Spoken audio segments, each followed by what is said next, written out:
All right, you guys, guess what? Roland Martin is clapping back to Charlamagne the God. I don't think Charlamagne is ready for this smoke, okay? Honey, Charlamagne, you messing with the wrong one. You better keep your mouth off of Roland Martin. I want you guys to watch this video with me. Let's react, leave a comment, and let me know what you guys think. Check this video out. Hey, on the Breakfast Club, Charlamagne took exception to a segment we did last week where two panelists said that he speaks or provides misinformation. And so he made a whole bunch of comments, some personal attacks. Let me be real clear. I don't give a damn what you say about my weight. I don't give a damn what you say about my neck. I don't give a damn what you say about my hairline. I don't give a damn about none of that. And the reason I don't give a damn about none of that, because none of that shit matters. See, I am speaking to and addressing and confronting larger issues at play that have a profound and significant impact on our community. And see, I'm absolutely unbothered if someone says, "Oh, you're a Democrat shield, you doing this, that, and the other for the Democrats." No, because see, I'm real clear. I stand up for black people. I stand up for black people on the local level, the state level, the national level, international level. I fight on behalf of black people. I've worked in black-owned media, not black-targeted media. iHeartRadio owns the Breakfast Club. That's black-targeted. That's not black-owned. So I've worked on black-owned media since 1990. That's 35 years. I'll be 57 on Friday. That's 35 years. See, when I was at CNN, I was with TV1. I was with WVON Radio in Chicago. And then later during the Tom Joyner Morning Show. So when you ride for black people, then you are clear in what your focus, your mission, and your agenda is. And you see, for me, my mission is I stand on truth and facts. Max Robinson, the first black network news anchor, ABC, was dying of AIDS. In 1988, he was addressing some Howard University students and alumni. And he said to them, never ever lose your integrity or your credibility, because in the end, that's all you got. Chris Metzler, God rest his soul. Chris was a black Republican, black conservative. And Chris and I used to always laugh and talk because a lot of these Republicans, well, man, Chris, I see you go on Roland's show, and I don't understand. When you go on Roland's show, he don't yell at you. He don't interrupt you. Chris said, because I don't lie like y'all. He said, you fools come on Roland's show lying, and I ain't stupid. He said, if I come on Roland's show and I start lying, he gonna jack me up too. Why? Because I operate in facts. I believe that what our people, not just our people, meaning really all people, what our people need are relevant, factual, credible sources of information they can trust explicitly. In fact, that's interesting. I was going through a few text messages.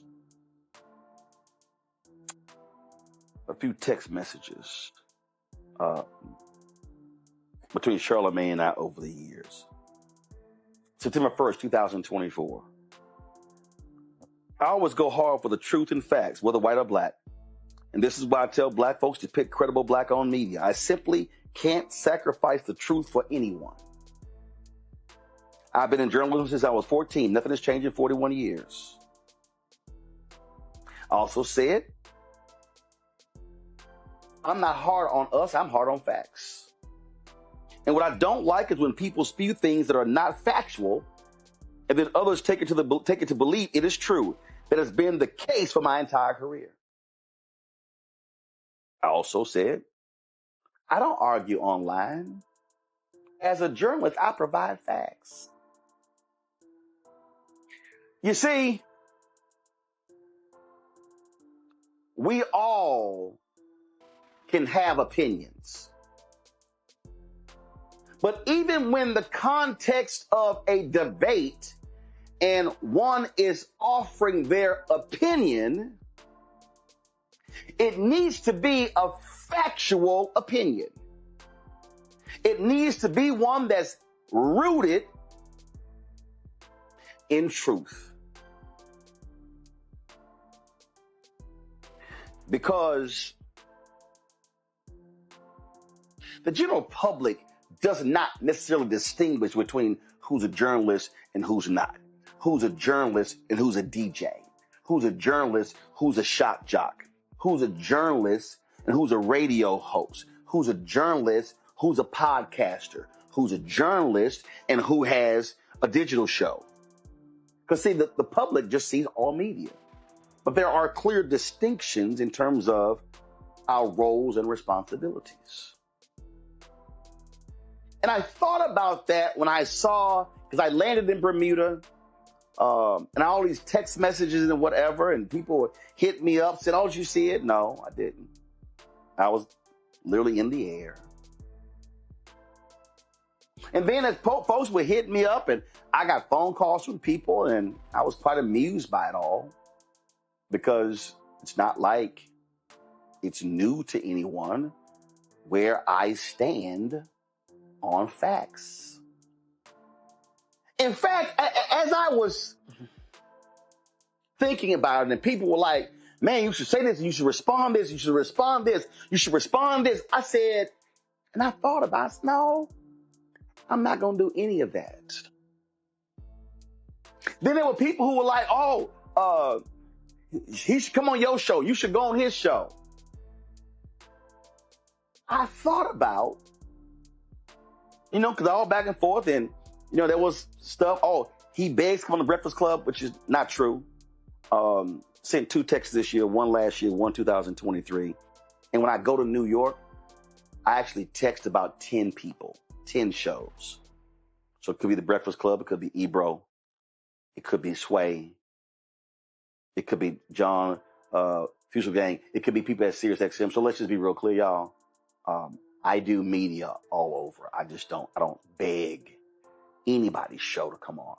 I was on Ricky Smiley's show and Dee Dee's show last week. So ain't no begging. I literally tell people, hey, I'm coming to town. So there you go. Just like people do the same thing to me. So as I was sitting here watching people say what should happen and y'all should do this and that, I actually thought about this very issue of when I went on the Breakfast Club 3 years ago. Listen. Look, I got Republicans who don't want to come on my show because I don't let them lie. And so and that's why I get upset when I watch a lot of these shows and folks lie. So, for instance, when sorry-ass Bill Maher allowed that woman the other day to lie on Kamala Harris, and then he didn't correct her when she talked about, she sent all these men and women to prison for weed, and later, Breakfast Club, and Breakfast Club. And then Bill Maher sitting there with his pothead self, don't say a word. I don't let folk lie, because when someone lies, if they're listening to this show and a lie is told and you say nothing, for me, the public goes, Well, Angela and Envy and Charlamagne didn't say nothing, so what they said must have been true. No. Van Jones was on the panel. He didn't say nothing. Well, no. What he did was, he didn't correct him. And I was like, Van should have said, wait a minute. What you just said is a flat-out lie. You don't let lies stand. And so that's why, and I'll tell him, I'll let you finish, but what you're not going to do is sit here and lie. And I just sit there and just nod and let you continue. Because the public needs to have enough faith in us that we have enough information. And the moment you lie, we say, wait a minute, stop. That's not true. Or you got to prove that. You're not just going to throw something out there. And so that's why this microphone cameras are important, because we have to have so much trust in it and have care with it that we refuse to let anybody lie in our face, because the audience goes, well, that must be true. So they now run with that lie. And now it's harder to bring it back in as opposed to say, stop. What you just said is simply incorrect. I need you to give us some facts now, because I know people will see this and they'll be like, well, Kamala Harris did lock up a whole bunch of people for weed in California. Well, first of all, I actually brought on a brother who went through the whole record. The number of prosecutions in San Francisco declined from the previous DA when she became DA. 2, they created alternative programs for individuals who had who were arrested for weed. Second of all, the number of people in California went to prison, those numbers went down. So again, when people say, well, just what you said, she locked a whole lot of people up. How many? No, how many? Yeah, you can't know anyone. No. But you just said she locked a lot of people. How many? Oh, I didn't say that. I was quoting what people say. No. You quoted folks who did not have accurate information. So even that's why I asked you. No, here's the deal. So even when we say, some people say, I don't even reference lies. Because what I'm now doing is I'm now weaponizing the lie. Right. So even the corrected, you don't reference it? Huh? Even the corrected, you don't reference it? No. It's not a question of corrected. What I'm not going to do is, some people say she locked up a lot of people. First of all, let's break that statement down. What does it even mean? What's a lot? Okay. If she locked up 5,000, well, how many were locked up before her? Was it 10,000? So 10,000 locked up before her, and then she locked up 5,000. That's a decrease. Correct. So again, that has to be stated. Second of all, does the Attorney General lock people up? Yep. Or the local DAs? See, so again, I don't just go, some people. I hate that phrase. Gotcha. Because even stating that, it has to be rooted in fact. And that's why I don't simply do that any time.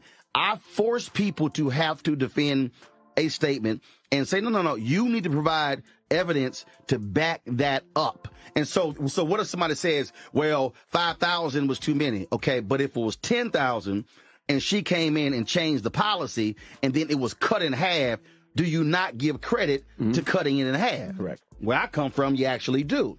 It's called context.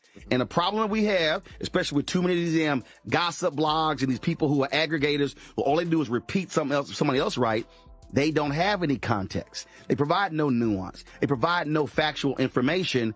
They don't ask the second question too often. As Kathy Hughes said, they ain't deeper than mustard on a hot dog. See, I hope y'all understood what I was laying out there. It's not enough to say, well, I'm just asking questions. But if your question is rooted in wrong information, then you've actually weaponized the wrong information. And now it goes out to the public. Let me, I want people to understand. I really need you to understand this. When you have a microphone, and it could be this microphone I'm wearing, it could be anything. It could be written word, it could be your social media, it could be anything. There are people who are going to entrust in you, even if they never even talk to you, that he gonna give me the right information. So if you, because they are thinking, well, wait a minute, you bigger, you more knowledgeable, you know more things than I do, so therefore I'm trusting that what you are saying to me is correct. So what then happens is you say something or a guest says something that's not correct, and then it's not corrected. So therefore the person listening goes, that must be right. So they then take what you just said or heard and go repeat it to somebody else. And they say, well, I heard it on the Breakfast Club. I heard it on Roland Unfiltered. I heard it on Native Land Pod. I heard it on Contraband Camp. I heard it. Y'all see how that happens? So they are assigning credibility to you based upon what they heard, which is why those of us sitting behind the mic or the keyboard must be mindful of what comes into our minds, process, comes out of our mouth, and then spoken into the microphone, because once it hits that microphone, you can no longer control it. You can't control it. So for me, when I hit it, I want you to have clarity. I don't want to come back to say, I should have explained it better. And again, I just want people to understand. See, this is not, man, you attacking them. No, that's not what it is. It is an absolute pursuit of truth, which is how I define myself as a journalist. Because I have too much respect for this microphone, and I have too much respect for the audience, to be given something that's half correct. And again, I wasn't going to do this, but I'm just going to give y'all an example. Today, again, in that 20-minute discussion that Charlamagne had, and again, this is not tearing down. I'm just stating what happens when a basic statement is made, and maybe you're not thinking about what you're saying that's actually wrong. Charlamagne was quoting Bishop William Barber, talking about the big ugly bill. And he said, when the bill passed, quote, Democrats failed to expand the tax credits. I want y'all to hear what I just said. Charlamagne said Democrats failed to expand the tax credits. Here's the problem. They didn't have the power. Republicans control the House. They control whether a bill comes to the floor. They have the votes. Republicans control the Senate. Now, some of y'all watching right now, see, I'm going to explain to y'all politics. Some of y'all watching right now are going, well, I don't understand. They needed 8 Democrats ready to filibuster. Yes, because the big ugly bill was passed through a process called reconciliation. Uh-oh. The reconciliation process does not require 60 votes. The reconciliation process only requires a simple majority. Do y'all know how the Affordable Care Act got passed? Through reconciliation.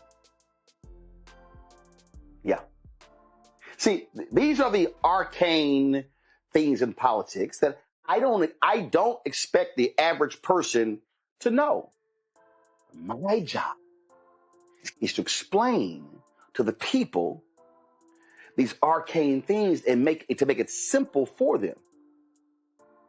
So there are some bills that pass the Senate by unanimous consent, meaning I move they pass it by unanimous consent. Okay, empty chamber. It's a post office, whatever. So remember that Charlie Kirk, day? That's how that thing was passed. People were like, well, Democrats didn't vote on it. Weren't even in the chamber. Should have been one objecting. Rand Paul did that when it came to the June. See, y'all got to remember, Juneteenth. Senator Rand Paul, the reason Juneteenth didn't become federal law when Trump was there the first time, because Senator Rand Paul objected to it being passed by unanimous consent. So you can have 1 or 2 senators in the entire chamber, and they could pass a bill by unanimous consent. It don't require all 100 showing up. That's one way you pass a bill. Another way you pass a bill is the reconciliation process, which has some rules there, what you can and cannot do. The Senate parliamentarian has the rule on it. That's literally what the big ugly bill, how it was passed, by simple majority. The continuing resolution, that required 60 votes. Those are details. Those are nuances. But I still believe they have to be explained. So it's incorrect for Charlamagne to say, quote, Democrats failed to expand the tax credits. How could they fail to expand it when they didn't have the power? Republicans did. So should the statement have actually said the GOP cut the subsidies? The GOP cut the tax credits. See, y'all missed that. Y'all missed that. I want to walk y'all through very basic understanding language.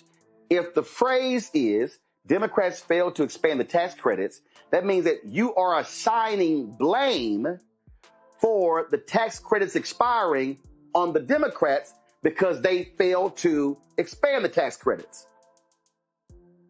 But if the language is the GOP cut the tax credits, that's the appropriate language.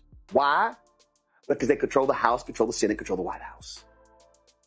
So just that one line right there completely changes the context of the conversation. Which is why words matter, why language matters, and why we can't be reckless or lazy with how we construct words, because you can change the context of a discussion by changing the words. And so what my desire is very simple. My desire is for everybody in Black America. My desire is those of us on radio, on television, on digital, to make it our mission to never be ambiguous with our people.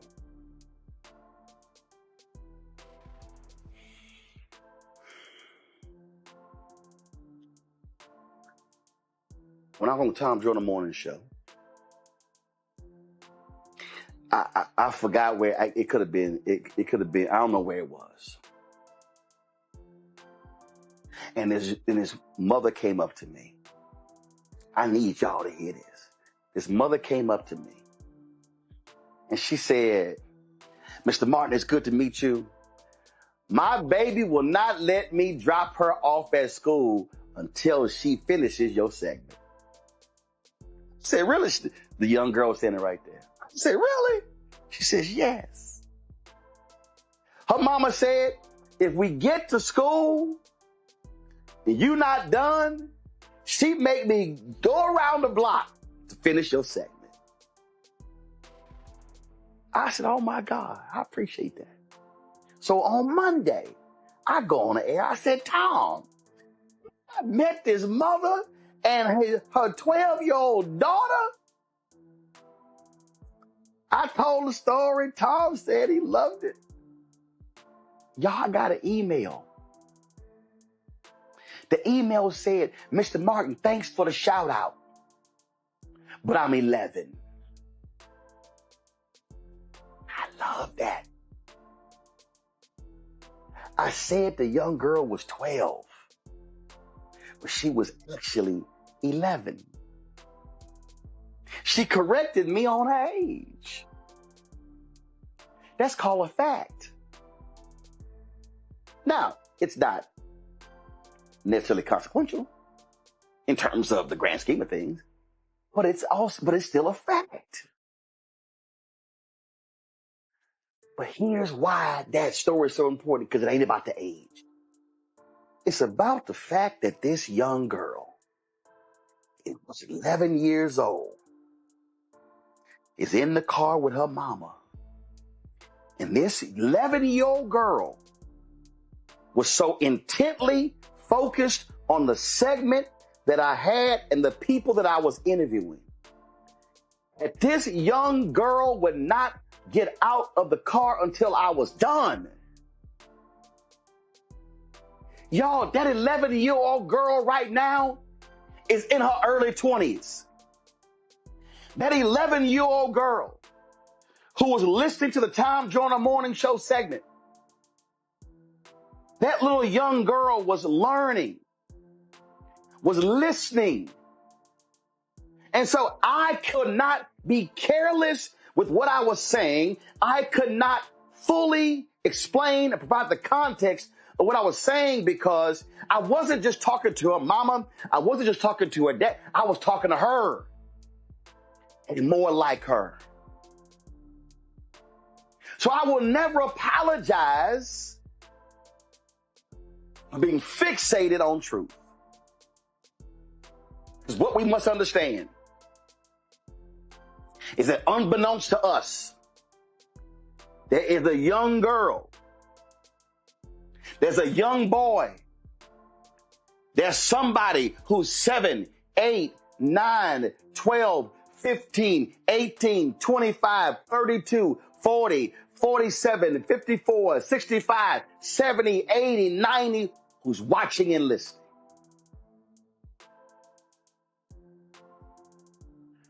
And what we have to say to them and how we say it matters. It's not for the cheap laugh. It's not to mock. But when you understand how precious information is, it was Kathy Hughes who coined the phrase, information is power. But disinformation, misinformation, lack of full information also has negative consequences. So the challenge for all of us should not be getting myself so upset. So I was misinforming. Now, hold on, let me hear what they had to say. Hold on, let me go back and examine what I said. Oh, you know what? I wasn't fully clear. I didn't fully explain. Because what we have to recognize is there's no assumption that a brother or a sister listening will come back and listen to the clarification. There's no assumption that they will come back and hear the correction of the error. Our responsibility is to get it right. And I'm going to close with this. A month before she died, they feted Dr. Maya Angelou at the National Portrait Gallery. We covered it at the Smithsonian Museum of African Art. They threw a birthday party. Janetta V. Cole threw a birthday party. We were all there, and Valerie Simpson sang, and Ambassador Andrew Young spoke, and I went to go interview Dr. Angelou. And I said something to her. I said, you know, my brother's a teacher. Two of my sister's teachers. A sister was a teacher's aide. I'm the only one in my family who's never taught. And she said, no, you teach. She said, I watch you. You teach when you're on television. And it blew me away. I'll find that clip. We're going to play it. But ever since then, I've been even more vigilant in what I had to say and how I said it, and explain to our people. I love when Joe Madison said, put it where the ghost can get it. Mark Thompson's show is called Make It Plain. Our job is to make this thing so plain and so clear, so crystal clear, that our people understand what's at stake. And there's no room, whether we are high and big or low and small, it is not our primary mission and objective is to be truthful, clear, concise, unapologetic about facts. And that is something that I will never, ever apologize for, because our people should trust the voices that are coming into their cars, their living rooms, their homes, their offices every day and every night. And that will always be the mission of Roland Martin Unfiltered and Black Star Network